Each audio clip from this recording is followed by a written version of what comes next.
Bismillahirrahmanirrahim. Assalamualaikum warahmatullahi wabarakatuh. Alhamdulillah alladzi bi ni'matihi tatimmus shalihat. Asyhadu an la ilaha illallah wahdahu la syarikalah wa asyhadu anna Muhammadan abduhu wa rasuluhu la nabiyya ba'dah. Allahumma shalli wa sallim wa barik ala nabiyyina Muhammad sallallahu alaihi wasallam wa ala alihi wa sahbihi ajma'in. Amma ba'du. Allahumma anfa'na bima 'allamtana wa 'allimna ma yanfa'una wa zidna ilma. Allahumma inna na'udzu bika min ilmin la yanfa' wa min qalbin la yakhsha' wa min nafsin la tashba' wa min da'watin la yustajabu laha. Amin. Ya jamaah salat subuh musalla al-qadar rahimakumullah. Puji syukur alhamdulillah Allah masih memberikan kita kesempatan untuk terus berbuat kebaikan. Semoga dengan tambahan umur ini Allah berikan kita kesempatan untuk terus menambah amal soleh kita untuk bekal kita di kehidupan akhirat kelak. Dan semoga salat dan salam juga tetap tersampaikan kepada Nabi kita Nabi Muhammad Sallallahu Alaihi Wasallam, juga kepada para keluarganya, para sahabat-sahabatnya, para guru-guru kita dan semua orang Muslim hingga yaumil qiyamah. Sekarang kita masuk ke hadis yang ke-19 dengan judul Jagalah Allah, niscaya Allah akan menjagamu. Hadisnya cukup panjang. An Abi Abbas Abdullah bin Abbas qala kuntu khalfa Rasulillah sallallahu alaihi wasallam yauman faqala ya ghulam inni u'allimuka kalimatin ihfadillaha yahfadka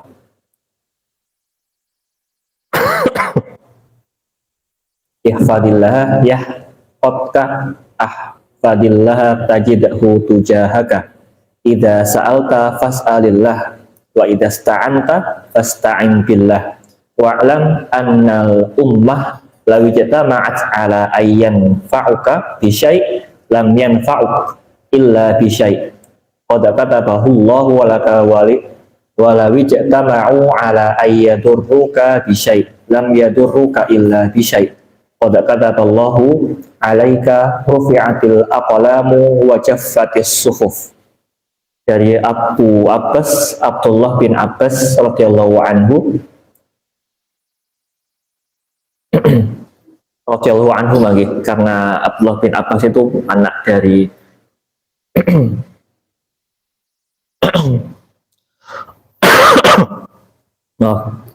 dari Abdullah bin Abbas radhiyallahu anhu berkata, saya pernah berada di belakang Nabi Muhammad, ini waktu beliau masih kecil. Kemudian Nabi Muhammad mengatakan, ya gulam, wahai pemuda, wahai anak kecil, aku hendak mengajarimu beberapa kalimat. Ihfadillaha yahfadka. Jagalah Allah, maka Allah akan menjagamu. Dan juga lagi, ihfadillaha tajidhu tujahaka. Jagalah Allah, niscaya engkau akan mendapatinya bersamamu. Jika engkau meminta, mintalah kepada Allah. Dan jika engkau minta tolong, minta tolonglah kepada Allah. Ketahuilah, jika umat manusia bersatu untuk memberi manfaat dengan sesuatu, mereka tidak akan melakukannya, kecuali dengan sesuatu yang telah Allah tetapkan bagimu. Dan jika mereka bersatu untuk mencelakakanmu dengan sesuatu, mereka tidak akan dapat melakukannya, kecuali dengan sesuatu yang telah Allah tetapkan atasmu. Pena telah diangkat dan lembaran-lembaran telah kering. Kemudian dalam riwayat lain disebutkan juga, jagalah Allah, niscaya engkau mendapatnya di hadapanmu. Kenalilah Allah di waktu lapang, niscaya Dia akan mengenalmu di waktu sempit. Ketahuilah bahwa apa yang luput darimu tidak akan mengenaimu, dan apa yang mengenaimu tidak bakal luput darimu. Ketahuilah bahwa bersama kesabaran ada kemenangan, bersama kesusahan ada jalan keluar, dan bersama kesulitan ada kemudahan. Ini diriwayatkan dalam hadis At-Tirmizi dalam sifat kiamat, penyucian jiwa dan warok. Kemudian juga di riwayat Musnad Ahmad dari Abdul bin Hubaid. Ini Masya Allah juga bagian dari yang kemarin ya. Kemarin kita membahas ittaqillah haitsuma kunta. Bertawakal kepada Allah dimanapun engkau berada. Kemudian di sini dilanjutkan dalam hadis yang ke-19, ihfazillaha yahfadka. Jagalah Allah maka Allah akan menjagamu. Maksudnya bagaimana menjaga Allah? Jadi bukan menjaga Allah dalam arti bagaimana kita menjaga barang-barang kita, bukan. Tapi jagalah Allah adalah dengan cara kita bisa mengamalkan syariat-syariat Allah.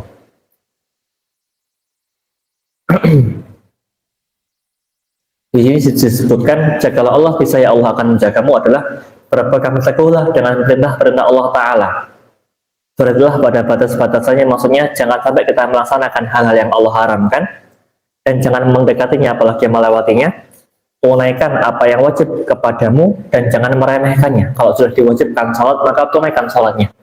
Diwajibkan berbuat baik maka berbuat baiklah.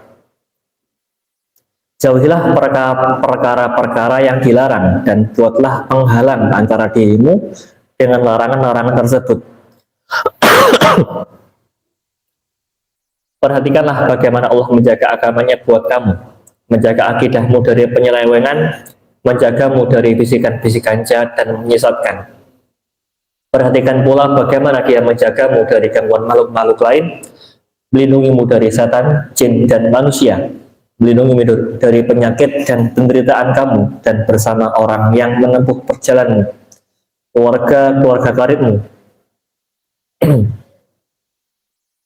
Jika kamu menjaga Allah, yaitu dengan menjaga agamanya, maka Allah akan menjagamu di akhirat kelak.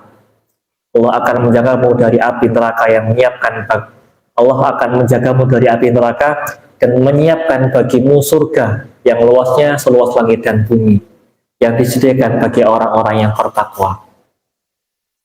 Jadi Masya Allah, menjaga Allah di sini adalah bagaimana kita bisa mengamalkan syariat agama Allah, bagaimana kita bisa mengamalkan apa yang Allah perintahkan dan menjauhi apa yang Allah larang. Kemudian Allah lanjutkan lagi, jika engkau berdoa, jika engkau meminta, maka mintalah kepada Allah. Allah juga berfirman, ud'auni astajib lakum. Berdoalah kepadaku, maka aku kata Allah akan mengabulkannya. Jika engkau minta tolong, juga mintalah tolong kepada Allah. Kemudian Masya Allah, sesuatu yang sangat dasar dalam akidah kita, ketahuilah jika umat manusia bersatu, umat manusia semuanya bersatu untuk membuat kita menjadi celaka, maka jika Allah tidak menghendaki kecelakaan itu, tidak akan bisa. Juga kebalikannya, jika semua orang bersatu untuk memberikan manfaat kepada seseorang, maka jika Allah tidak menghendaki manfaat tersebut, maka tidak akan bisa buat kita. Karena tentu ma asaba min musibatin illa fi kitabin min qabli an nabra'a. Surah Al-Hadid. Setiap apa yang terjadi pada kalian itu tidak lepas dari apa yang sudah Allah tetapkan dalam penanya.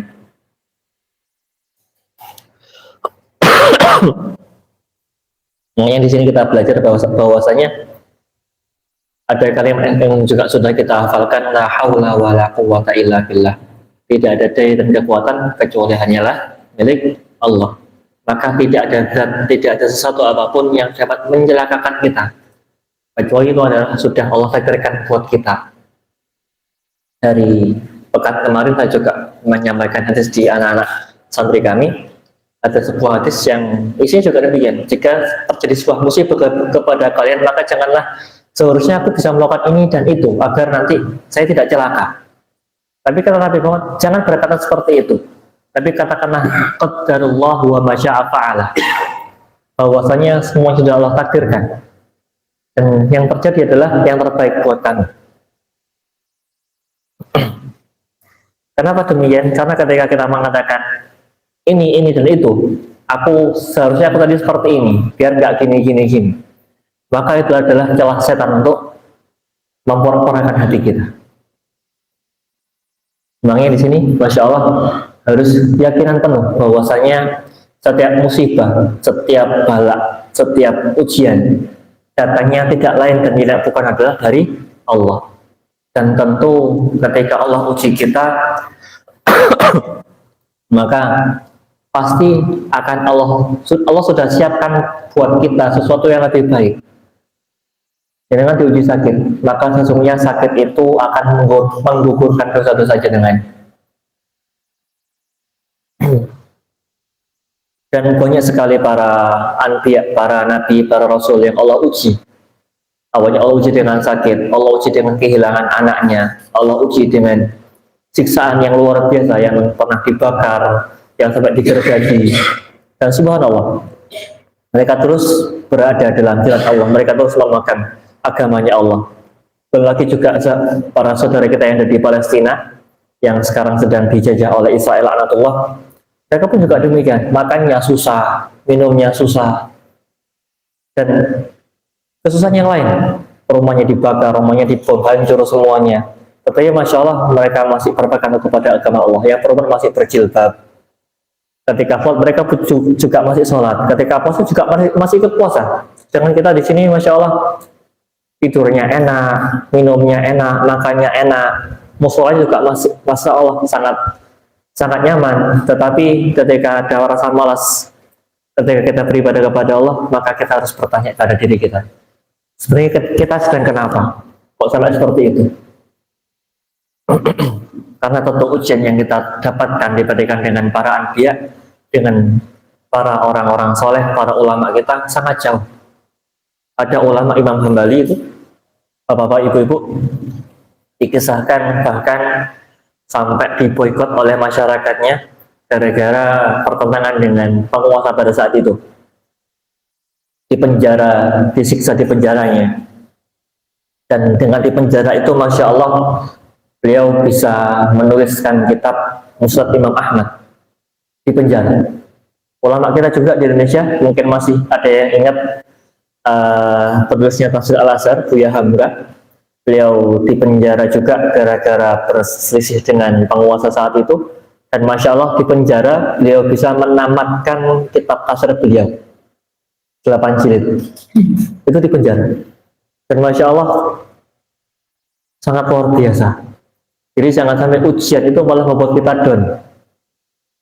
Jangan sampai dengan adanya ujian itu malah membuat kita merasa malas atau merasa wislah, aku gak sakit lagi. Tapi dengan ujian ini, yakinlah bahwasanya nanti Allah akan siapkan pada kita kedudukan yang lebih tinggi lagi.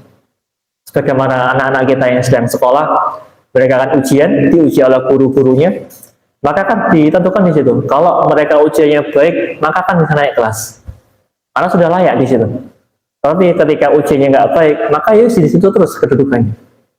Demikian juga dengan kita. Dengannya kita harus apa gitu? Menyadari sepenuhnya bahwasanya apa yang Allah berikan buat kita adalah terbaik buat kita, dan yang enggak Allah berikan buat kita walaupun kita pengen dengan hal itu, maka itu sebenarnya tidak baik buat kita. Sebagaimana doa istikharah yang sudah Nabi Muhammad ajarkan, Allahumma in kunta ta'lamu anna hadzal amra, ya Allah, apabila engkau mengetahui apa perkara ini khairun li, yang terbaik buat aku, Allahumma in kunta ta'lamu anna al-amra khairun li fi dini wa ma'ashi wa aqibati amri, terbaik buat diriku, keluargaku, dan agamaku, maka takdirkanlah buat aku, faqaturhu li fayasirhu li, maka mudahkanlah buat aku, tsumma barik li fihi, dan berikanlah kepadaku. Kemudian dilanjutkan lagi, wa in kunta ta'lamu anna hadzal amra, dan apabila engkau mengetahui perkara ini syarrun li fi dini wa ma'ashi wa aqibati amri, apabila perkara ini buruk bagiku, buruk bagi agamaku, buruk bagi keluargaku, hartaku, fasrifhu anni wasrifni anhu, maka hindarkanlah aku darinya dan hindarkan dia dariku. Kemudian faqatur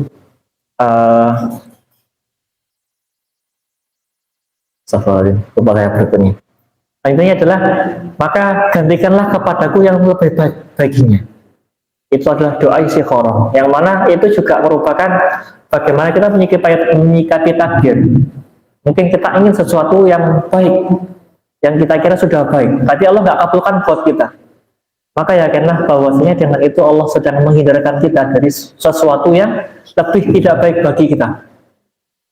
Juga kebalikannya, mungkin kita nggak suka dengan sesuatu, tetapi kalau Allah takdirkan buat kita, maka ya tadi, bahwasanya mungkin memang kita tidak suka, tetapi itu adalah yang terbaik buat kita. Kayak kita sedang berobat kepada dokter, diberikan obat yang pahit, tapi kita harus minum itu. Untuk apa? Biar sembuh. Karena kalau kita tidak mau minum itu, mungkin akan semakin parah penyakitnya. Lalu biiznillah dengan izin Allah. Dan juga contoh-contoh lain masih banyak lagi. Makanya di sini banyak sekali harus sering-sering belajar tentang hati.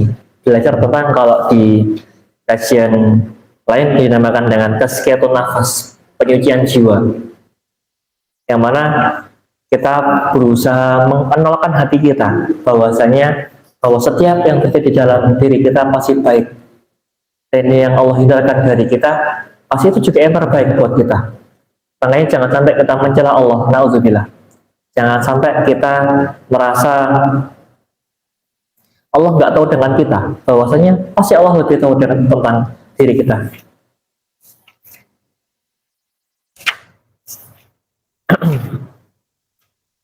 Oke, mungkin itu dari sedikit dari saya. Bahwasanya jagalah Allah, maksudnya adalah kita menjaga syariat-syariat Allah, kita berusaha mengamalkan setiap hal yang Allah perintahkan dan menjauhi setiap yang Allah larang. Kemudian berdoalah kepada Allah dan yakinlah bahwasanya setiap sesuatu yang terjadi dalam diri kita pasti adalah yang terbaik dari Allah. Dan kita jangan sampai mencelanya, jangan sampai kita nggak suka dengan apa yang Allah tetapkan. Semoga yang sedikit ini bermanfaat. Subhanakallahumma wa bihamdika asyhadu an la ilaha illa anta astaghfiruka wa atubu ilaik. Wal minkum. Wassalamualaikum warahmatullahi wabarakatuh. Waalaikumsalam.